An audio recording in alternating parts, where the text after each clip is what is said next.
Thanks for joining us on This Week in Health IT Influence. My name is Bill Russell, former healthcare CIO for a 16 hospital system and creator of This Week in Health IT, a channel dedicated to keeping health IT staff current and engaged. Today we get to catch up with William Walders. He's the CIO at Health First, CIO on the Space Coast of Florida, right across the state from me. And we have a fantastic conversation. I think you'll enjoy it. Special thanks to our Influence show sponsors, Sirius Healthcare and Health Lyrics, for choosing to invest in our mission to develop the next generation of health IT leaders. If you want to be a part of our mission, you can become a show sponsor as well. The first step is to send an email to partner@thisweekinhealthit.com. Your response to Clip Notes has been incredible, and why wouldn't it be? You helped create it. Clip Notes is an email we send out 24 hours after each episode airs, and it has a summary of what we talked about. It has bullet points of the key moments in the show, and it has 1 to 4 video clips. So you can just click on those video clips and watch different segments that our team pulls out that we think really captures the essence of the conversation. It's simple to sign up. You just go to thisweekhealth.com, click on subscribe, put your information in there, and you'll start receiving clip notes after our next episode airs. It's a great way for you to stay current. It's a great way for your team to get to stay current, and a great, really, foundation for you and your team to have conversations. So go ahead and get signed up, get your team signed up, and begin getting clip notes after the next episode. Just a quick note before we get to our show. We launched a new podcast, Today in Health IT. We look at one story every weekday morning and we break it down from a health IT perspective. You can subscribe wherever you listen to podcasts at Apple, Google, Spotify, Stitcher, Overcast, you name it, we're out there. You can also go to todayinhealthit.com. And now on to today's show. Today, we are joined by William Walders, the CIO for Health First, also SVP of Operations Support, a new title that's been added. William, welcome to the show. Thanks for having me, Bill. I know we've been talking for a couple of years now, and finally found holes in both our calendars to allow this to happen. So. Yeah, we have been talking for a while.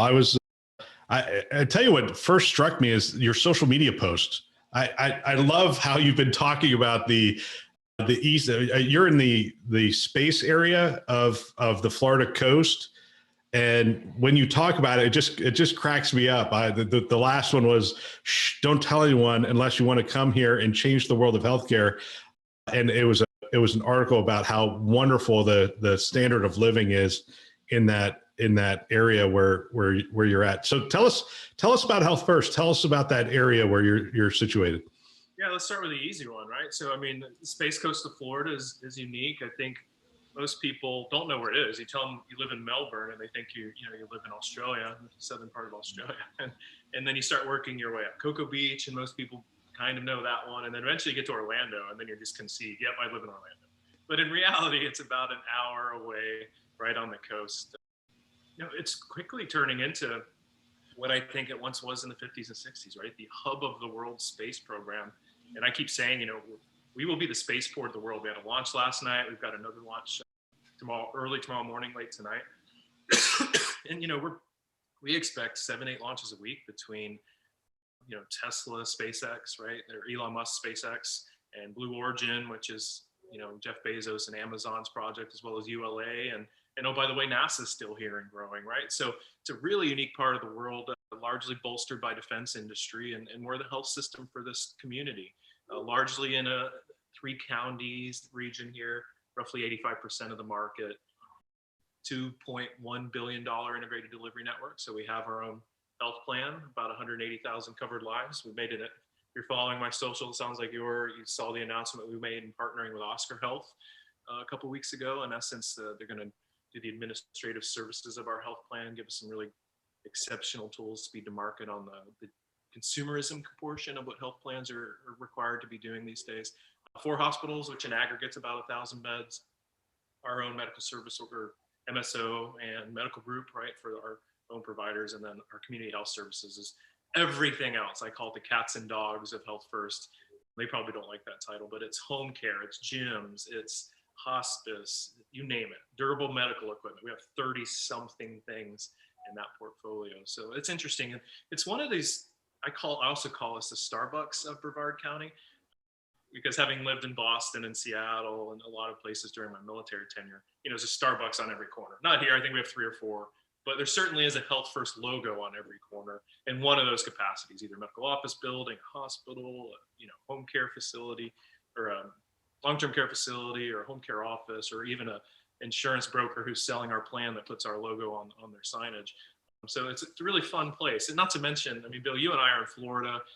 I know this will stand the test of time when people were reviewing this, and hopefully by that point, the storms that are occurring throughout the country and the power outages in Texas and in the Midwest and others, and these freezing temperatures are gone. But here, I'm looking outside, it's 80 degrees, sunny, I'm staring at the ocean, and you're on the Naples, you're in the other coast, and it's no different, I'm sure, right? So, but they'll all make fun of us come hurricane season, so. Yeah, it's going to be 85 degrees here today, and hopefully no one's going to cancel the show because they're upset that we're talking about how beautiful it is down here. But it's interesting. On Friday night, my wife and I drove up to Orlando when we had dinner with a friend who came over from there. He works for Boeing. He was moved from Southern California to Florida. It was interesting to talk to him. He's like, I couldn't be happier. I was worried about moving my high school age daughter across the country. His daughter had started in a college that's not too far from there. I think it's Emory Riddle or something to that effect. And he's just like, and I thought it was gonna be horrible. He goes, within about 2 or 3 months, my girls were like, why didn't you move us here earlier? This is amazing. They, the one girl was under 16 years old, but she's allowed to drive a golf cart. And she's like, I can go for pretty much everywhere she wants to go. She can go with a golf cart. And what are the demographics in your area? Is it young engineers, or is it retirees as well? I mean, what's the demographic? Really, I'm the aberration, mid 40s kind of guy. It's a lot of older folks naturally, and a lot of younger folks, younger engineer. We're kind of bifurcated right down the middle there.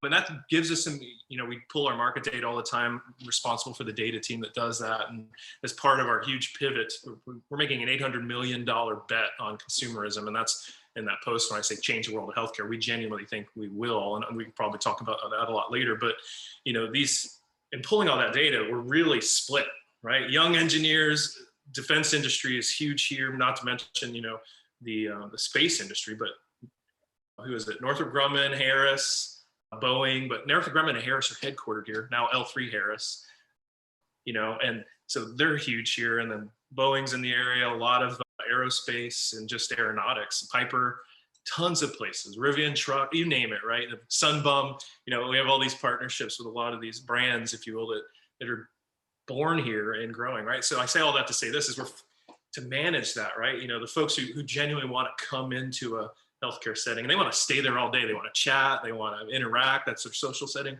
And then the younger folks who do this something on this device for every interaction in their lives, and we've got to cater to that as well. So it's fun, to be candid. So yeah, roughly the demographics. There's certainly some in the middle, but we're the minority. It's kind of the middle-aged in this community. I moved into Naples, and they refer to me as we're the young couple who just moved in, and I'm in my early 50s, and I was like, I haven't been called the young couple in, I don't know, 30 years. It's crazy. Yeah, and this community reminds me, I don't know, Austin's a really easy one to target if you'd visit it. I mean, and I would equate this to Naples because I grew up in not too far north of Naples. We used to go down there all the time, and it was just sand dunes and a handful of things, right, back in the early 80s. But I equate this to when I was visiting Austin about the same time, and Asheville probably 10 years after that. So, if I was a betting man, and I am, I moved my family here, investment in my own real estate, whatever, personal things, it's going to have a similar trajectory as those two cities, right? Where Asheville and Austin is now blowing up with, all the tech that's growing there outside of Dell. But yeah, it's an exciting place to be. All right, well, let's talk about talent a little bit, because a lot of your social media posts are about attracting talent. Do you find it hard to attract? I mean, it's kind of funny. I mean, based on what we just talked about, do you find it hard to attract people to Paradise? Yes and no. I just told you my competitors is the same folks, right? Northrop Grumman, and we're in IT is my passion, my love. I've shared with you. I'm now responsible for other aspects of operations at the idea, and kind of a pseudo COO in a sense, responsible for all contracting and supply chain, which is another 500 staff. the contracts that do, environmental services, get phone calls about, instead of networks being down and vulnerabilities, I now get them about transportation and linen as well. I'm sorry. So before we go to talent, how did that happen?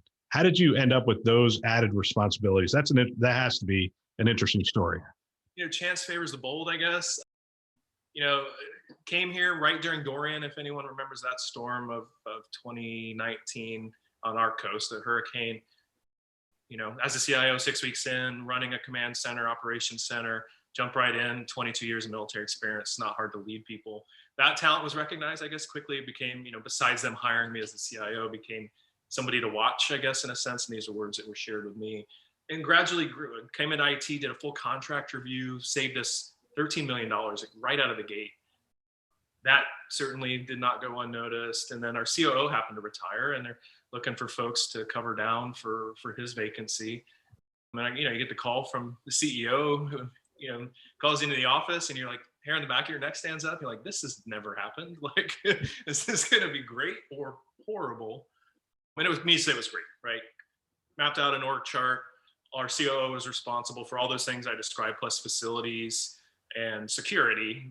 We gave facilities to our hospital division CEO, and security went to our HR EVP, and I got the rest. So that's how that went. They saw the way it was shared with me, not me gloating. They saw how quickly I was able to scale the CIO world, and I won't say turn it around, because it was well on its way to being turned around, but change the culture, change the perception, get the folks motivated, and then do a lot of the operations capabilities within IT, growing an HR component for professional development, really having a roadmap for the IT staff to evolve and develop. That was something that our surveys had said they were missing from professional development perspective. And then again, that contracting piece, building out our own contracting team, a vendor management office, I'd call it, if we were to formally give it a title, and then really saving those resources. So now we're doing a similar thing in contract supply. I've got, 400 staff there, a great senior vice president who's leading that, and we're doing a similar transformation there. So that's kind of the how. You could ask my CEO, Steve Johnson, if I'm accurate or not. Maybe he'll comment if he sees this. That's, what's interesting about that is Chad Brizendine, CIO at St. Luke's up in Pennsylvania, took on frontline revenue. So he's actually overseeing imaging and some of that stuff. So we see CIOs going in that direction. We also saw BJ Moore, who I'm going to interview later this week. He is at Providence, and he took over facilities and a whole bunch of operational capabilities as well. So we see CIOs going there. I've interviewed 4 CIOs in the past month who have all taken on chief digital officer roles. So we're seeing this. Hey, if you got IT running real well, we're gonna throw some more things your way, and some are going in a digital direction, some are going in an operational direction. And to be honest with you, both make sense to me. Right. Yeah, and I genuinely, we had a CDO. I'm doing that job as well. I hate that title. I don't know what it is, Bill. Maybe you can be my therapist here. But I always thought that it was funny. I even said it, I feel like, during my interview, like, we have a CDO, this is what they do. And I'm like, that means your CIOs fail, right? Like, in my mind, like, the CIO is the CDO plus the green lights green, networks up, operations guy. If you extract the CDO element from it, I'll say this word, neuter the CIO in a sense that they're no longer the fun, cool, glamorous, like, technology stuff. They're just operations, right? So if you want just an IT operator, green lights green, network is on, we're safe, we're not, not vulnerable, and security is good, then sure. But really, great CIOs, I think, do both. And I do both here. If we wanted to keep that EVP CDO title when I got here, it would probably be introducing myself as CDO. I just don't like the title. But I'm curious your thoughts there, Bill. I mean, we probably don't, I don't know if we want to get on that tangent, and in particular, since you're interviewed quite a few of them, and 4 of them I think you referenced. But yeah, it's interesting. The CIOs that don't have the title are still, a lot of them are doing the role, but there have been some noticeable departures from that. Ascension really put a lot of authority in their chief digital officer, Eduardo Conrado, and every time I've talked to him, he's extremely impressive. Heavily involved in the operations, digitizing whole hospitals and the direction they're going, obviously leading the charge at Google. And when you have 100 some odd hospitals, I think you can understand how it gets split in that scenario. Yeah, no, and I was going to say that, right? Scale, there's probably some sweet spot. Someone can draw a Venn diagram or some slope that shows like what that crossover point is for requiring one. But absolutely, in that case, I know I've seen it go a different way. Actually, Thomas Jefferson Health with Steve Klasko as the CEO. They had that whole CDO's dice and divested that entity and now outsourced their innovation. I mean, so maybe that's a direction that folks will be going next. I don't know, but I get, but yeah, you're probably right. That sweet spot of size, you know, John Homolka at Mayo, great guy. We all know John and what he did in Boston, and great thing for something the size of Mayo as well. Health first, we're good. We're good. Well, yeah, I mean, I think there is the sweet spot when until you get to about, I'm gonna put a number on the ground saying, let's say about 8 to 10 billion. I think the CIO can do a lot more than they're currently doing, and I think that's what we're seeing in those organizations. Plus, I agree with your neuter comment wholeheartedly. I think there's so many things that require and by the way, I'm supposed to be interviewing you. Anyway, but I think there's so many things that require the two to be so tightly integrated that if the CIO can do both roles, if they have the skills to cross over to digital health and really understand the customer journey and bringing those things together, that you should allow them to do that. First of all, it creates great career paths for the talent, the technical talent that you have inside the organization. I don't think anyone understands the operations as well as the CIO. You have to touch everything. I mean, you're touching, just as a CIO, you're touching supply chain, you're touching the EHR, you're touching every practice within there. You're touching oncology as well as cardiology. I mean, you have to be really understand it. I think outside of the CEO, the CIO probably understands the inner workings of the health system probably as good as anybody out there, to be honest. Yeah, certainly the operations and tactical, right? Like the tactical, and I call it tactile, of touching like real world operations, not, you know, sitting someplace and looking at reports and dashboards, but genuinely living through the operational problems. The other folks who do it well that I think are natively the heir apparent for COO type responsibilities, or your facilities guys and gals, right, who similarly cross that horizontal plane. When you if you look at the pedigree of COOs, you don't see too many CIOs. You're seeing it now. A lot of them are healthcare administrators who kind of bounce around and run things and eventually land an operations role. But I think you're going to start seeing it from the line service components of it, right? Facilities folks, IT folks, maybe contracting folks, supply chain, and then maybe even a handful of PMO type. So. Yeah, well, that was a significant tangent, but I appreciate you going down that road with me. Let's go back to attracting people. Does the social media thing work to attract people? Yeah, it absolutely does. I mean, for whatever reason, LinkedIn is the one I've latched onto. I think I have like 500 Twitter followers or something. And if you want to see my kid or my pets, that's probably the place for that. But LinkedIn is where I do, the work stuff, right? So pretty great following there, either from my time at Walter Reed or VMware or now. And so it genuinely gets a lot of traction. We're a non-for-profit health system. We've got a great mission, a great story. And, for folks, I seem to find these great leaders, and I feel like I've stolen quite a few senior leaders from like Pennsylvania, Oregon. It's like not even fair. Yeah. It's like, just wait until this week. My parents have 2 feet of snow in Bethlehem, Pennsylvania. So just start calling St. Luke's in Bethlehem or Lehigh Valley. And, Yeah, I got my CTO from Providence and Legacy, kind of similar thing. His wife, they got tired. I mean, I lived in Pacific Northwest for 3 years. I don't know how you do it. But, they got tired of too many of those. And I joke that I stole away the next Legacy CIO, a gentleman by the name of Michael Carr, who's our CTO. So it does work. I mean, genuinely, gets things out there, gets eyes on it. I'll be candid, it was very easy. I just got the report. We're 99.8% over the last 12 months on retention, right? So I don't hire a ton, but it's still on the IT side, somewhere between 3 to 4 months. And we want to grow a lot of that talent from external, but we'll naturally find it here. We partner with the universities. You mentioned Emory-Riddle, which is just north of us. FIT, Eastern Florida are here, genuinely in our backyard. Starting to do all the right things with them building an IT track. We have nursing tracks. We have, medical attending and rad tech and that, and building an IT track there. So absolutely getting it out there. It does work, Bill. Wow. Coming from the military, do you think a lot about succession planning? I would assume you do. Yeah, and I think it really weirds people out, like that I'm so open and forthcoming. Like I've got 3 direct reports on the IT side who literally are three-way tie for who will be the heir apparent to the CIO. Like I will not hire a search firm. I think it's an inevitability that I grow out of the CIO role at Health First. I don't want to, I love it, but I think that's just directionally where my leadership is taking me.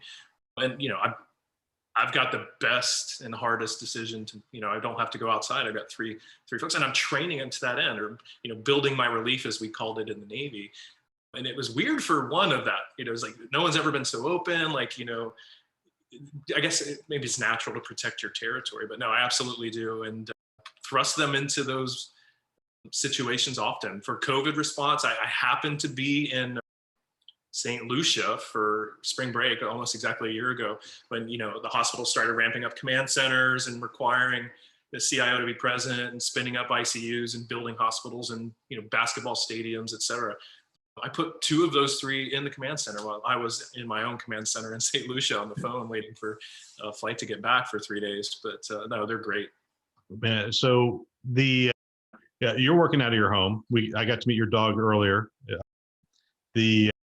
Are you going to adjust your hiring practices going forward? I assume you guys are still out of the home.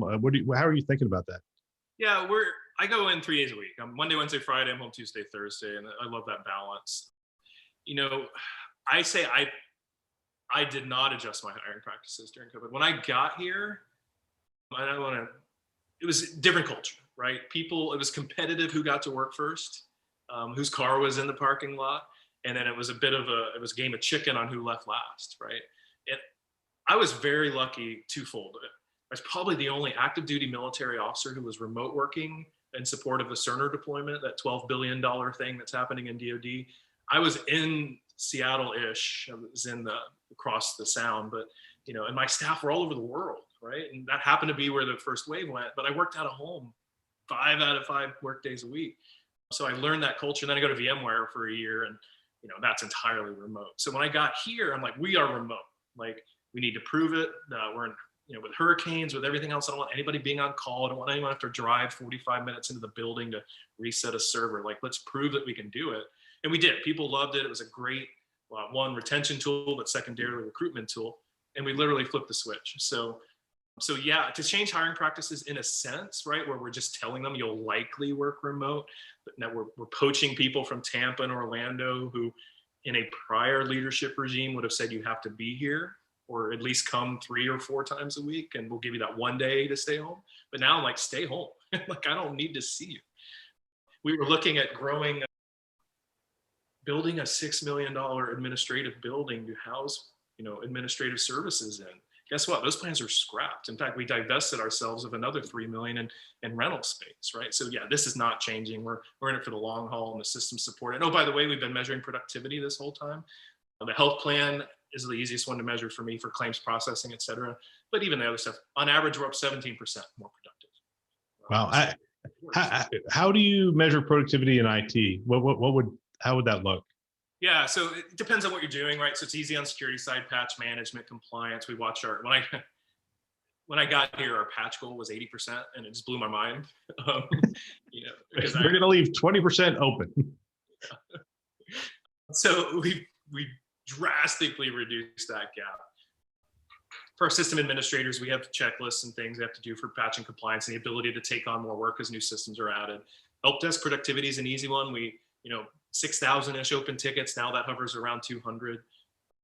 It's just the normal measures, I guess, Bill, from an IT perspective. But that's how you see measure over where you were. And mind you, I've not done multivariate analysis to extract the changes that we've naturally made over this time to improve that. New tools, new capabilities, a lot of automation with some, robots and other things. But I'm counting it. So. I sort of joked, we're leaving 20% open, but that used to be the mindset.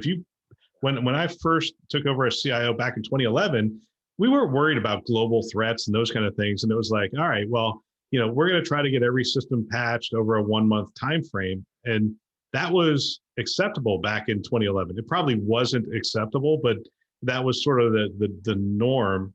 And but we've really had to adjust that, especially recently. I mean, it's just the attacks are constant and getting more sophisticated by the day. So, you know, silver lining of Ryuk, and that's the ransomware that came out. It was been around for, I guess, a year now, but most notably hit, all the press that the EVPs read, the folks that sit around the horseshoe, I call it, on my floor, when they start knocking on your door and like, hey, should I be concerned about Ryuk?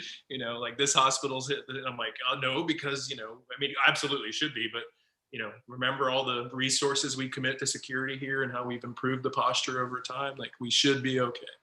But it put a spotlight on an area where to kind of justify, because this security is one of those things. I was in DoD for 22 years, right? If you're not 100%, they will turn your network off, right? I mean, that's just the culture, because the medical systems ride the same circuits as missile codes, intelligence data, right? And you're bumping up with NSA stuff, right? And so there's zero tolerance, regardless of how special healthcare is. And so, it's just a culture shift, and it's one that folks here are starting to learn and understand. And then when you couple that with, doing IT for them and not to them, because it used to just be, we're bringing it down, and why? Because we need to patch it, right? Not because you're gaining functionality. You don't have your business partner with you on the why. Once you fix that, and then you build credibility that, oh, by the way, the 4 hours you're down is only the 4 hours you're down, not that it bleeds 3 days later and you're scrambling as to how to get it back up. And you start to build that faith and confidence back from the business. You'll get them as partners as well on the security front. I'll tell you, I used to hire military people, and the reason is because they're so well prepared and they're so well trained. The new CEO for Ohio Health is a former military guy, and he was talking about COVID, and he said, the first thing we did. Now you think, okay, COVID-19, the first thing we did, and he said the first thing we did was security. He goes, because the number one thing you have to worry about is when you're looking the other way is when they're going to attack. He goes, so we got together our cybersecurity. I mean, and I'm sitting there going, okay, that's the first. I mean, there's a lot of CIOs who wouldn't think that way, let alone the CEO. But that's what the military does for you. It's like, okay, what's our flank? How are they positioning themselves? How are they going to attack us? How are they going to? And that, I mean, again, that's just the training. That's the mindset that you have to get into. It was pretty fascinating to hear him talk. Yeah, that's great. So you have posted on like the Information Technology Industry Day on February 26th. What is and I apologize, since this will probably go live after your Technology Day, but for those who want to be a part of it in future, what is it and what are you doing? Yeah, so I do them twice a year, so no worries. We'll get, if you listen to this, enroll in August. We always put the save the date out. But here's the genesis of this. We all relate to prior things. I might sound like a broken record when I say in my military time. When I was at Walter Reed, I was responsible for 6-state region as well as kind of a side duty, the regional CIO of 32 hospitals, as well as CIO of Walter Reed. And you can imagine, I spent over that tenure about $2 billion budget in 4 years. So do the math, half $1 billion spend. You got a lot of people want to talk to you, right? And we all have our own strategies on how you do vendor management and who your partners are, et cetera. And I had this idea from another element of the military who did it. It happened to be our contracting team who does, who wants to get small businesses and service disabled and minority-owned businesses into the level of understanding on how a government contract works, how you can apply, how you can run this business. And I attended one. I'm like, why don't I do this, right? It saves me I need 15 minutes, I need 30 minutes, my admin pulling her hair out on scheduling an hour meeting with somebody, but secondarily opens the aperture to everyone. Genuinely, the world can attend this. So what I do now is I save that flyer that shows the save the date. And it's anytime I get I'll call it unsolicited email from a vendor, because they all figure out our naming conventions of email and get your email, and then their services who sell these. I just send it to them. Like, hey, nope, I'm not going to give you 30 minutes, but I'll give you 4 hours, right? And here's the day. And for 4 hours, I'm going to tell you the following. Just high level, what we've done, who we're about, what we've completed, and what the success has been, and who those partners were. I want to celebrate success. But moreover, what's coming, right? Here's the RFPs we have coming out. Here's the entire roadmap of what we're doing.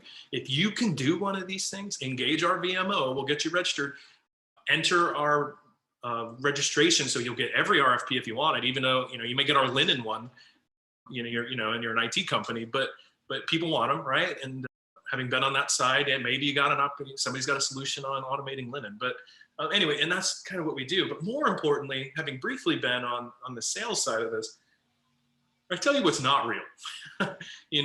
Don't chase these things. Back when lunch and learns and line level and service level people having meals and playing golf and doing other things with sales folks, I felt like they were compelled to overshare at times, or to talk about things that may or may not have been real yet, or genuinely not real in the near term. So on the sales side, you start spinning up resources. Hey, Health First is working on blockchain, and let's not talk about that. It was just it's the thing I hate the most in IT at the moment. But and then you get all these blockchain vendors coming and wasting everybody's time, or even a good partner who goes out and gets an overlay and starts positioning blockchain solutions. And I'm like, what? You're wasting your time, right? And that's thousands, tens of thousands, and hundreds of thousands of dollars in many cases of these partners. So genuinely 4 hours, here's what we're working on, here's what we did, here's who won our, I'll tease it, actually to be old at this point, but here's a decision we made on CRM and why. Here's a decision we made on cloud and why. And if you want to be a partner, here's the things we care about, right? And so that's why we do it. It saves a lot of time. It's open and transparent. We're a non-for-profit and we have a foundation. So I like to plug the foundation there, even though we get very little traction during it. But anyway, so that's why lots of goodness from it. And then I position my staff to present. They come out of their shell a little bit, some director level folks and who do public speaking. We had 600 of the last one. So it's great to see how they interact with an audience like this, how they think on their toes. So I also use it as a professional development tool as we communicate the message, but it's great. Interesting. So here's what I'm going to do. I'd love to hear you discuss various technologies and priorities. And I'm going to use some of the things you had listed on here. So I'm just going to rattle through them. Just your quick response. Is this a priority? Where are you guys thinking about going with it? So one of the first things on the list was ITSM, IT service management. Where are you heading with that? Is that a priority? Yeah, we made a selection recently with our incumbent, modernized that tool. For me, and I wish I was in my office because I have a 2 foot by 3 foot chart that shows kind of hierarchy. In my mind, when you have great IT service management, you truly become that audit-proof, transparent partner. You can even call it ITBM. A lot of people do the business management of IT. So you start at the service management, the service desk level. You document what you do. You understand what that is. Then you extrapolate to what it costs. And then you show people. I literally handed my EVPs that 2 foot by 3 foot chart. It showed every application in the portfolio. When I got here, 1,200, now 434. And it was an eye chart. It was ugly via email, but when they laid it out on their desk, the hospital CEO looks at it and he's like, oh, that's visually everything I have. That starts to tell a story, right? So for me, I've got 4 foundational bases of our strategy at Health First, and one of those is IT service management. Data analytics and management. I would imagine this just continues to climb the ladder of importance. So what are you looking at for this year? That's the second of the 4 foundational elements of IT. We are a holding company, and we're a holding company in the wellness business, right? We are a pillar in the community. Again, 85% of the market, and so everyone's affected by Health First. So we represent that brand. We want to do right by them. So getting all that data in a single data layer, ingesting in a way that's actionable, being able to deliver that. So we're all in on the data element to, and I won't try to use buzzwords, but the strategy is single data layer, ubiquitous presentation layer with both data enablement, people show you how to use it, and then self-service BI, right? Where you can come in and do it. We've got pop health folks, we've got finance folks. And right now everybody's got their own ETL process, and that's them taking it from our data source and ETLing it into Excel and pivot tables, right? And then we all know what that means. So once foundationally we're there, I've got a great leader in that role, Tim Boskin, who is building out all that maturity. And we've done the plumbing. We know where everything is. We've now put the governance on top. We are starting down the journey of truly that ubiquitous presentation layer and really enabling the business to do great things with data. So we chatted about IT security, and generally, if people are wondering, I don't ask detailed questions around IT security of CIOs because every good CIO has been already told by someone not to talk about their security publicly and reveal stuff. But I'm sure it's a priority, and I'm sure that you guys are keeping an eye on that. So let's jump over that and just go to IT governance. Why is that listed? I mean, is that a technology project, or what is that? Yeah, so similar around that IT service management framework, right? Right now there's 7 ways into IT. So how do you get a request in? How do you get a new initiative? We've now narrowed that down to 2, by the way, but when at the time of that writing. So what we're doing is, one, asking mature partners from a consultancy perspective, or even a tool, and they exist, on intake, right? How do we get things in? How is that governed? How do we report out? And we've adopted, I don't call it here, but we've adopted an agile methodology with a product team structure with product owners, and something it's a governance council we call Digital Enablement Committee, but it's truly IT governance. I don't use the G word much because we're governed by our board, but everyone hates governance. And then we don't call it boards for the same reason. So it's a Digital Enablement Committee. So we had a great partner help us set that up. We're starting to look for tools and process, and maybe even some service provider to help manage that with us. Yeah, you have digital enablement as the next one. What exactly is that? Yeah. Is that enabling the underlying infrastructure to accept digital tools and that kind of stuff, or what is that? So I shared earlier,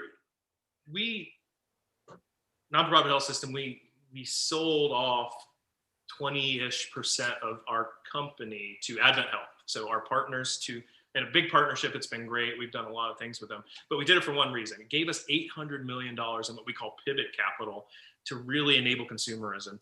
Our CEO calls it the digital pivot. I call it digital enablement. So that's what that is. So we've, an announcement with Oscar is a proof and parcel of what that looks like, on how we're going to gain speed to market on digital tools. A year and a half ago, we made a partnership with a company called Privia Health, who does a similar thing for the ambulatory space. We're looking at the moment for things to stitch that together, and moreover, and the HR vendors won't like the following words, but how do we do that in the ambulatory, in the acute space rather, on stop being beholden to the Cerners, Epics, Allscripts, of the world, because it's our biggest spend, right? I'd be hard pressed to know any CIO who doesn't spend 8+ figures on their EHR provider, and for what, in my opinion, a marginal value. But not to disparage those folks, some of which may be a sponsor of your show, Bill, but that's what it is, right?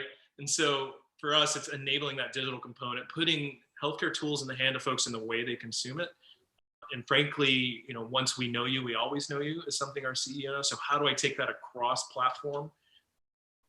And you may be getting to it, but we're doing a thing on that list, because I don't have a list committed to memory, but we're doing something very unique here called our health villages, right? And folks are doing them around, here's our version, and I think it's the best version naturally. But so imagine, if you will, everybody drives by a shuttered up mall these days, right? These concrete wastelands. We're taking a couple of those, turning them back into park-like settings. Ours happen to be connected, one to the beach and a boardwalk, another to a bird rookery, another to a kind of a natural reservoir near the St. John's, and turning those into health villages. So imagine, if you will, a central location. I've lived in Europe a while. I call it the city center. It looks more like a park than anything. And your medical office building is there, naturally fit into the environment. A Whole Foods or type grocer is there, a tropical smoothie, a spin cycle, or an Orange Theory. Integrating that into truly a wellness business. We envision, by our studies, 90% of the people who visit there have nothing to do with health first, right? Coming there to walk the trails, or coming there to be somewhere in a social setting. So that's pivot, is where I need digital enablement. I am now going to be charged with somehow integrating a health system into a hotel chain, who's also a short stay hospital, a Whole Foods, right? And imagine the power of that, right? I sit down with my dietitian, and I joke, a robot will then walk me out down the aisles of Whole Foods and tell me what to buy. But moreover, maybe an app, right? Or maybe the dietitian herself, him or herself, walks out with you.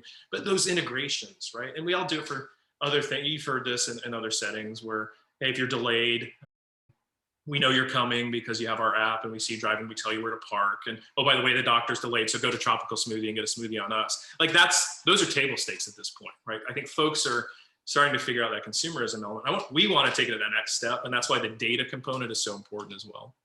Yeah. Gosh, we're coming up on the end, and I could talk to you for another 2 hours, but IT automation, RPA, is that something that's on your radar? Yeah, we're all in, and this is a term I coined in the DoD, which sounds harsh, but we'll paint the picture once I say it. We're capturing every bit of low value work we can, right? So, we're spinning up robots left and right to do the simple stuff right now with claims and other things. We're taking in a finance, patient reg, a lot of places where there's genuinely low value work. And there's a whole nuance on how you get folks to adopt that. And we figured it out here. One, it's not calling it low value work, but but folks get it, and they're always afraid. Many of them are afraid. Like if you remember the dictation folks or the transcription folks of the past, right? With those technologies is, hey, you're ignoring stuff every day. We need you to do the high value work. And we're doing a lot of it and we love it. I've got a couple providers there, are great partners, but the ones, look in the upper right-hand corner of Gartner's Magic Quadrant, and you'll know who we're working with there. So AppRat has been pretty key since you've gotten there. Has that been a focus and you're just going to keep your foot on that gas pedal? Yeah. I mean, no one hires a new CIO and says, here's all the money you need to transform and here's all the time to do it. So I think how I've been so successful is I started with a financial background and contracting flavor. I can look through contracts, I can cut fat, I can do AppRat. And that gives, and all I say when I get here is just let me keep my savings, right? All the performance improvements we have, that is my innovation budget, that is my transformation budget. So in essence, let me run a P&L and not have to give back every time we save something to the greater number. And that's how we innovate. So that's how I've done it everywhere I've been. I won't say cut the fat, but you eliminate duplicative things, and then guess what? You save 20 million bucks. Who wouldn't want that, right? To innovate, to update, to adjust. So that's why it's always been a priority for me, and how I've always, I think, been successful in some of these emerging. That's an exceptional approach, by the way. Just let me keep my savings, and we'll be able to create a digital budget and a transformation budget and those kind of things. That's really interesting. And any regulatory priorities that you're tracking right now? Yeah, all of them, right? So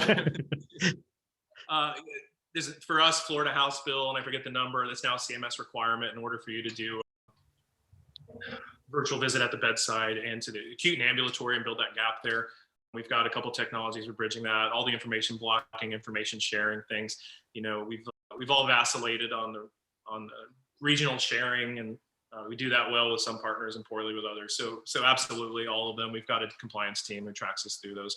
The biggest one for me on the interoperability side, and selfishly, I know Blue Button's coming, and having lived in the Blue Button world, in the DoD VA information sharing, that's the one I focus on because I know we can do it pretty, I won't say easily, but if DoD and VA can figure it out, we can figure it out health first. So. Yep. Price transparency, anything going on there, or you guys? Yeah, we have it. We're making it better. So again, we have many different service lines. We've captured most of those things. We meet the need with partners on the urgent care and ambulatory side. I want to take that to this higher level, kind of like billing is starting to do right now. We get 20 bills, right? Now you get 20 ways to get price transparency. If you want to go to the surgery center, you get it there. If you want to know your urgent care, you have to go there, right? So I'm taking it one level higher, integrating all our price transparency tools. So, it's interesting. Gosh, it was the Wall Street Journal article said, they're doing it for you, right? So I went out and looked at this. Turquoise Health has gone and scoured everybody's website because you're required to put 300 shoppable services out there. They pulled all this stuff in. So I just went in and did tonsil removal in my zip code. And the prices range from $259 to $49,660 for tonsil removal. And I was like, you've got to be kidding. And by the way, the $49,000 is an outlier for sure, but there is $19,000, $20,000. Yeah. Or someone's counting, worst case, you have to get in a hospital because you did it at an ambulatory surgery center, and you get an ambulance rather, and they rush you somewhere and you have some ER visit. But yeah, that is high, obviously an outlier. But right. That's the problem, Bill, is this rationalization of these stories, right? Dartmouth Atlas tried to figure this out a long time ago, literally in a book, and that was my go-to for a while. And I always loved the story. If you were in your part of the world, Bill, it was, $3,000 a year for a capitated patient. If you're in Rochester, Minnesota, getting care at the place based in Rochester, Minnesota, it was a third of it, right? And it's crazy. what healthcare is from a pricing and transparency perspective. But all right, well, I'm going to close this out with more of a philosophical question. I'd love to hear you, and I've been asking a lot of CIOs this. What do you think the lasting impact on health IT is going to be as a result of the pandemic?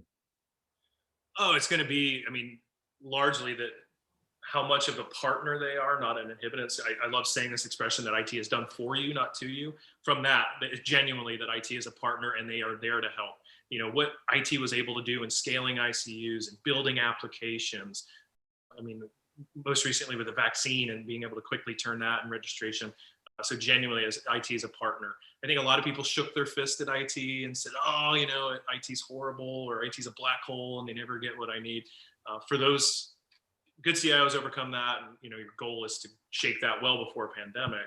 But for those who maybe still had that perception, I think they quickly saw what a great partner IT is, and to involve them in some of those things we were talking about earlier, those more strategic decisions. These are bright folks with operations mindsets who certainly can think outside of the walls of IT. So, well, William, we still have like another hour of our show, but we only have like 30 seconds. So I just want to thank you for your time. This was incredibly insightful. We'll have to do this again in the fall. Do we have fall in Florida? Yeah, I think, the leaves fall a little differnly, and, like sometimes you run your heat like 1 or 2 days in the fall, but otherwise I don't know. Growing up here, and the only thing that took me away from Florida was the Navy. There's a reason I came back. And so, no, I don't know that we do, but yeah, part 2 in the fall. Happy to chat. Yeah, absolutely. Hey, thanks again for your time. Appreciate it. What a great discussion. If you know of someone that might benefit from our channel, from these kinds of discussions, please forward them a note. Perhaps your team, your staff. I know if I were a CIO today, I would have every one of my team members listening to this show. It's conference level value every week. They can subscribe on our website, thisweekhealth.com, or they can go wherever you listen to podcasts, Apple, Google, Overcast, which is what I use, Spotify, Stitcher, you name it, we're out there. They can find us. Go ahead, subscribe today, send a note to someone, and have them subscribe as well. We want to thank our channel sponsors who are investing in our mission to develop the next generation of health IT leaders. Those are VMware, Hillrom, Starbridge Advisors, Aruba, and McAfee. Thanks for listening. That's all for now.